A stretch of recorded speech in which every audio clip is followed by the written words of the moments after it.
Step inside a factory from the 1800s, the air itself feels different. Heavy with coal smoke, alive with the rhythm of hammers on iron, the steady hiss of steam escaping brass valves worn smooth by use. Men moved through that haze with a kind of purpose we rarely see today, their hands shaped by skills that took years to perfect. Most people assume those trades vanished along with the century that forged them. They didn't. 9 factory skills born in that industrial age still command real wages, sought by industries that never stopped needing them. Walk with me through the old gates. The blacksmith's forge glowed like a small sun in the dim workshop, orange heat radiating from the coals, enough to soften iron into something almost alive. The smith stood close, tongs in one hand, hammer in the other, reading the color of the metal the way a physician reads a pulse. Too pale meant the iron had cooled too far and would crack under the hammer. Too bright, almost white, meant the steel was burning away. But that narrow band of perfect cherry red, that was the moment. And in that moment, the hammer fell. You can almost hear it still if you stand quiet in old industrial towns. That ring of iron on iron echoing off brick walls. Blacksmithing formed the backbone of 19th century industry, the trade without which nothing else could begin. Every factory needed forge work, hinges and brackets, tools and machine parts, decorative railings for the grand offices built above the production floors. All of it passed through the blacksmith's hands before it passed anywhere else. The trade demanded years of patient apprenticeship, usually beginning around age 14. A young man spent his first months simply working the bellows, building the arm strength he would need, learning to keep the fire at exactly the right temperature while watching older men shape metal into useful things. Only later, sometimes years later, would he be trusted to touch hammer to iron himself. Factory records from Sheffield in the 1860s show blacksmiths earning nearly double the wages of general laborers, their skills valued accordingly. The best ornamental smiths, those who could twist iron into scrollwork, fashion gates that looked like frozen lace, commanded even more. Their work adorned the banks and churches and government buildings of an expanding empire. A master smith's signature style could be recognized across an entire city, his reputation carried in the curves of every railing he made. The trade has not vanished. It has concentrated, found new corners where the old skills still matter. Restoration projects require smiths who understand historical techniques. Custom fabrication shops serve architects wanting handcrafted metalwork that machines cannot replicate. The forge still glows in these quieter workshops. The hammer still falls, and the hands that know this ancient work remain, even now, in steady demand. If the blacksmith shaped metal by fire, the pattern maker shaped it first by vision. This was the invisible craft, the one most people never saw or even knew existed. Before any metal could be cast in a foundry, someone had to carve the pattern. A perfect wooden replica of the final piece, precise to fractions of an inch, accounting for the mysterious shrinkage that occurs when molten metal cools into solid form. Pattern makers worked in quiet rooms set apart from the roaring foundry floors. Their tools were chisels and gouges, planes and calipers, worn smooth by decades of careful use. Their material was usually white pine or mahogany, woods that carved cleanly and held the fine detail that casting demanded. A single locomotive wheel might require a pattern weighing several hundred pounds, built in sections that fit together like a master craftsman's puzzle. The pattern maker had to understand not just woodworking, but metallurgy, geometry, and the peculiar physics of how liquid becomes solid. Training stretched across 5 to 7 patient years. A journeyman pattern maker in the 1880s ranked among the highest-paid craftsmen in any factory. Wage books from Pittsburgh foundries show them earning more than machinists, more than boiler makers, sometimes approaching the salaries of junior engineers. Their work was simply too important to rush. A flawed pattern meant hundreds of ruined castings, thousands of dollars scattered like ash. Modern manufacturing still needs pattern makers, though the job title has sometimes changed. Aerospace companies employ them to create molds for turbine blades that must withstand forces earlier generations could barely imagine. Automotive prototyping relies on their precision. Art foundries casting bronze sculptures depend on pattern makers who still understand the ancient conversation between wood and metal. The quiet room beside the foundry may be smaller now, but the craft, that patient transformation of vision into form, persists. The millwright was the factory's keeper, the man who understood the whole machine. When a new steam engine arrived in wooden crates from some distant manufacturer, the millwright assembled it piece by careful piece. When a drive shaft fell out of alignment, and they always did eventually, the millwright corrected it. When a gear wore down or a bearing seized with a sound like grinding teeth, the millwright diagnosed the trouble by ear, by touch, by the faint vibration felt through a hand pressed flat against the machine's iron housing. 19th-century factories were forests of moving parts, and someone had to know every tree. Leather belts transferred power from central steam engines to individual machines through elaborate systems of pulleys and shafts. Line shafts ran along ceilings, spinning constantly during working hours, their rhythm the heartbeat of production. Every connection had to be precise. A belt too loose would slip and stall the work.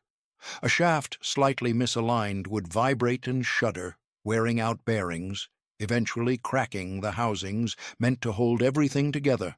The millwright moved through this mechanical ecosystem with the calm authority of someone who understood every linkage, every worn spot, every sound that meant trouble was coming. The work carried real danger. Exposed belts and spinning shafts claimed fingers and hands, sometimes more. Factory inspection reports from Manchester in the 1870s record dozens of millwright injuries each year. Burns from hot bearings, crush wounds from equipment that slipped during installation. The men who did this work understood the risks intimately. They developed careful habits passed down through generations, a ritualized respect for the machines they tended. A skilled millwright could find work anywhere the industrial world reached. Textile mills and ironworks, shipyards and flour mills, anywhere that machines needed installing, maintaining, repairing. Period photographs show these men posed with their tools, heavy wrenches, spirit levels, precision squares, the worn leather tool belts that marked their trade as surely as any certificate. The trade remains surprisingly robust today. Industrial mechanics maintain equipment in manufacturing plants and power stations. Wind turbine technicians, climbing towers in remote locations, aligning components, keeping rotating machinery healthy, perform work any Victorian millwright would recognize immediately. The fundamental skill has not changed. Understanding machines as living systems, knowing when something is about to fail, keeping the whole enterprise turning. These three trades formed the foundation. The blacksmith who shaped raw iron into possibility, the pattern maker who translated vision into wood, the millwright who kept everything moving. They were the essential men without whom nothing else could happen, but factories needed more than strong arms and steady hands. They needed workers who understood pressure and precision, the subtle, dangerous arts of metal itself. The boilermaker worked where others feared to stand, inside the iron belly of a half-finished vessel, where heat pressed against the skin like a living thing. Rivets glowed red in the dim light, held in place by tongs, while hammers drove them home with blows that echoed off curved walls. The sound was deafening, a relentless metallic thunder that made speech impossible. Men communicated through hand signals developed over generations, their voices useless against the roar. Sweat dripped from foreheads onto hot metal, hissing into vapor before it ever touched the floor. There was a strange intimacy to this work, crawling inside the machines that would power ships and factories, sealing them from within. Boilers were the hearts of the industrial age, and like hearts, they could fail catastrophically. They powered locomotives and steamships, drove the machinery of 1,000 mills. They also killed. A poorly made boiler was a bomb waiting for its moment. Weak seams burst under pressure, flawed rivets sheared away without warning. Between 1880 and 1900, boiler explosions claimed thousands of lives across America alone, workers and passengers, bystanders caught in the wrong place when iron gave way to physics. The men who built these vessels understood the weight they carried. Every rivet driven, every seam sealed, held the responsibility of lives downstream. Factory inspectors examined their work with measuring tools and deep suspicion. Insurance companies developed testing protocols that read like rituals. The boilermaker learned to see his craft not just as construction, but as promise. A covenant sealed in iron. The trade survives, though the workshops have scattered. Modern boilermakers construct pressure vessels for refineries and chemical plants, maintain steam systems on commercial ships. The stakes remain unchanged. The hands that seal those seams still carry the same ancient weight. If boilermaking was about containing tremendous pressure, machining was about creating tremendous precision. The lathe operator stood at the center of mechanical production, transforming rough metal stock into components measured to tolerances invisible to the naked eye. There was a rhythm to this work. The steady rotation of the workpiece, the controlled advance of the cutting tool, the whisper of metal parting from metal in thin, curling ribbons. You can almost hear it still in old machine shops, that particular whir and hum of a lathe doing its patient work. 19th-century machine shops were temples of precision, and the men who worked there knew it. Engine lathes and milling machines, planers and shapers, each required an operator who understood feeds and speeds, cutting angles, the particular behavior of different metals under the tool's edge. A machinist learned to read blueprints the way scholars read manuscripts, translating abstract specifications into physical reality, one careful cut at a time. The training was long and demanding. Apprentice machinists spent years mastering fundamentals before touching complex work. They learned to sharpen their own cutting tools to true lathe beds worn by use, to compensate for wear in machine components that had been running for decades. A skilled machinist could feel when something was wrong, a slight chatter in the cut, a change in the motor's song, before any measurement confirmed what his hands already knew. Today, computer numerical control has automated many operations, but the craft persists beneath the technology. Set-up machinists adjust equipment, troubleshoot problems, make decisions that algorithms cannot replicate. Manual machinists remain in demand for prototype work and repairs, for the small batch jobs where programming time would exceed cutting time. The old skills have not vanished. They have become rarer and therefore more valuable. The foundry floor was another world entirely, separated from the machine shop by more than walls. Here, metal became liquid, and liquid became form. Furnaces roared at temperatures exceeding 2,000 degrees, their heat pressing outward in waves. Crucibles filled with molten bronze or iron glowed white-hot against the surrounding darkness. Workers in heavy leather aprons moved with practiced caution, their faces lit by the hellish glow of the pour, shadows dancing on brick walls stained by decades of smoke and metal splash. Foundry work was alchemy made industrial, the ancient dream of transformation harnessed to practical purpose. Sand molds, packed by hand around wooden patterns, received the liquid metal and shaped it as it cooled. The process demanded understanding of metallurgy and thermodynamics, knowledge passed down through generations of careful practice. A careless mold could trap gases, creating voids that weakened castings in ways invisible until failure. An improperly vented form could explode when superheated metal met hidden moisture. The foundry man learned these dangers through hard experience, through stories of men burned or worse. Modern foundries continue this work, though the scale has often changed. Aerospace companies cast turbine blades from alloys earlier generations never imagined. Art foundries preserve techniques used since antiquity, pouring bronze into molds shaped by the same principles medieval craftsmen knew. The pour still glows, the molds still wait. The ancient transformation continues. Above all these trades, above the boilermaker and machinist and foundry worker, stood the toolmaker. If other craftsmen made parts, the toolmaker made the tools that made the parts possible. Dies for stamping metal into shape, jigs for holding workpieces steady, fixtures for ensuring that the 1,000th piece matched the first. The toolmaker's bench was a workshop within the workshop, equipped with the finest instruments, the most precise machines, the quietest concentration. Toolmakers were the aristocrats of industrial labor, though they rarely sought attention. Their work demanded patience measured in hours, precision measured in 10,000ths of an inch. A single die might take weeks to complete, every surface ground and polished to mirror finish, every dimension checked and rechecked against hardened gauge blocks that themselves had been certified to standards approaching perfection. The toolmaker's signature was invisibility. When the die worked flawlessly, producing identical parts by the 1,000, no one paused to consider the hands that had shaped it. Training lasted 7 years or more, longer than physicians studied in that era.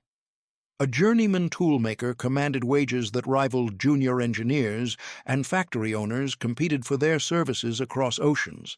It's hard not to feel a certain admiration for work so precise it disappears into its own success, so essential it becomes invisible. The trade persists in quieter form today. Tool and die makers build the molds for injection molding, the dies for metal stamping, the specialized fixtures that make mass production possible.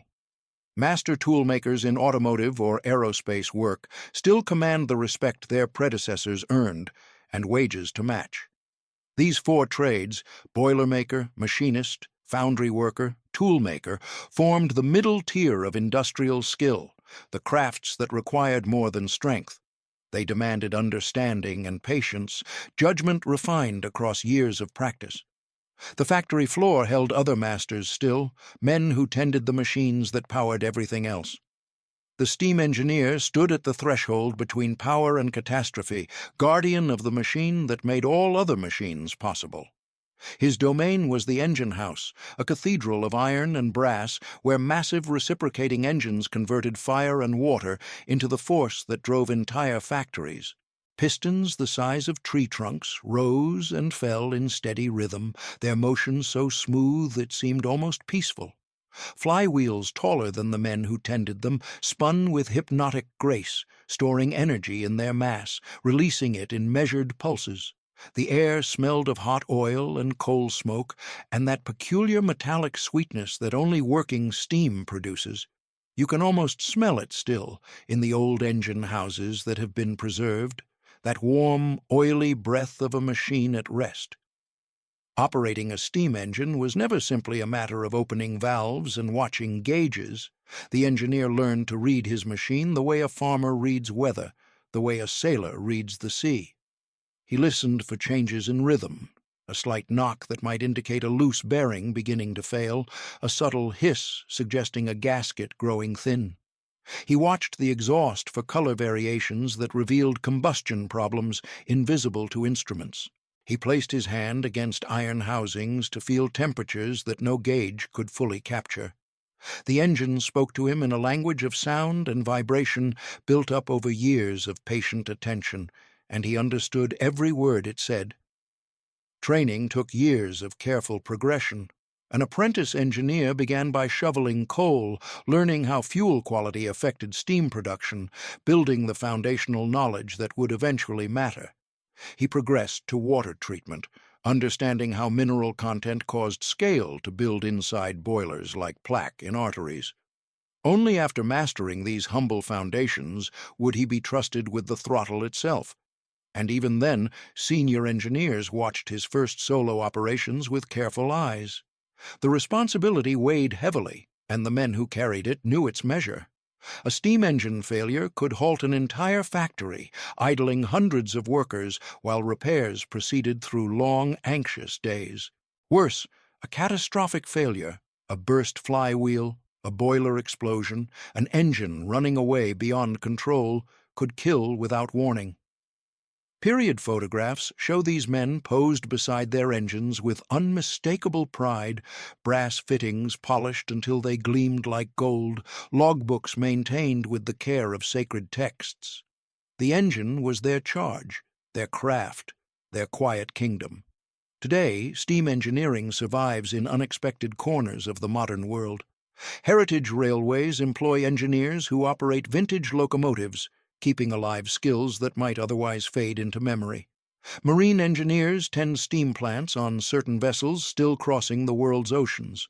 Museum restoration projects seek experts who understand 19th century technology well enough to make it breathe again.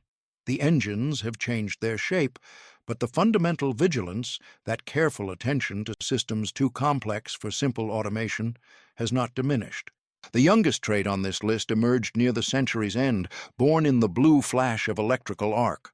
Welding, the art of joining metals by fusion rather than mechanical fastening, appeared in the 1880s and spread through industrial applications with remarkable speed. Where riveters had hammered connections for generations, welders began creating seamless bonds, often stronger than the parent metal itself. It was a new kind of magic, this ability to make two pieces of steel become one. Early welding was crude by modern standards, but no less demanding. Gas welding used acetylene torches to melt metal edges together in pools of liquid fire. Arc welding employed electrical current to generate heat intense enough for fusion. Both techniques required steady hands that never trembled, sharp eyes that could read the molten puddle, and an intuitive understanding of how metals behaved at temperatures approaching the surface of stars. A good weld was invisible, a perfect seam that looked almost natural, as if the metal had always been whole. A bad weld was dangerous, a hidden weakness waiting to fail. Welders worked wherever metal needed joining. Shipyards, where hull plates came together to form vessels that would cross oceans. Bridge construction, where structural members connected to span rivers and valleys. Pipeline installation, where joints sealed tight would carry gas and oil across continents for decades. The demand grew rapidly as industries recognized what fusion could accomplish. By 1900, welding had become essential to modern construction, a skill too valuable to ignore. The trade demanded both training and practice beyond what most could give. A welder learned to control the puddle of molten metal with precise movements, feeding filler rod at exactly the right rate, while moving the heat source along the joint in steady progression. Different positions, flat, vertical, overhead, each presented unique challenges that only experience could master. The arc still flashes in workshops around the world. The seam still forms under watchful eyes. The skill remains as valuable as it ever was. These 9 trades share something deeper than their historical origins in smoke and steam. They share a common foundation that no amount of automation has managed to replace. Human judgment applied to physical materials under conditions where mistakes carry real consequences. The blacksmith reading the color of heated iron in the moment before the hammer falls. The pattern maker carving wood to tolerances that machines would later struggle to match. The millwright feeling vibration through a palm pressed flat against metal, diagnosing trouble before instruments could confirm it. The boilermaker sealing seams with the knowledge that lives depend on every rivet. The machinist knowing by sound alone when a cut is going wrong.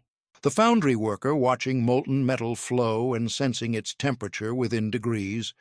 The tool maker polishing surfaces to invisible perfection. The steam engineer listening to his machine breathe. The welder controlling liquid steel with steady hands and absolute focus.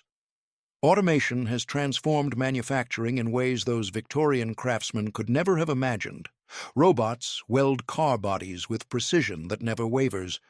Computers control machine tools to tolerances measured in millionths. Sensors monitor pressures and temperatures with accuracy no human could match. Yet the trades persist. They persist because certain decisions cannot be reduced to algorithms. They persist because troubleshooting requires intuition built from years of practice. They persist because custom work and repair work and restoration all demand hands that understand materials in ways software cannot replicate. The great factories of the 1800s are mostly quiet now. Brick buildings converted to apartments, iron machinery sold for scrap or standing silent in museums. The engine houses empty, their flywheels motionless, their boilers cold. But the skills forged in that era have not vanished with the smoke. They have concentrated into fewer hands. They have adapted to new materials and new machines. They have found applications their originators never dreamed of, while keeping the essential core unchanged. There is something worth honoring in that continuity, something that connects calloused hands across the centuries. The workers who built the industrial age passed down more than techniques. They passed down a way of knowing, a patience with materials, a respect for craft that transcends any single trade. The forge still glows somewhere, even now. The hammer still falls, and the skills born in the 1800s still pay, still matter, still endure.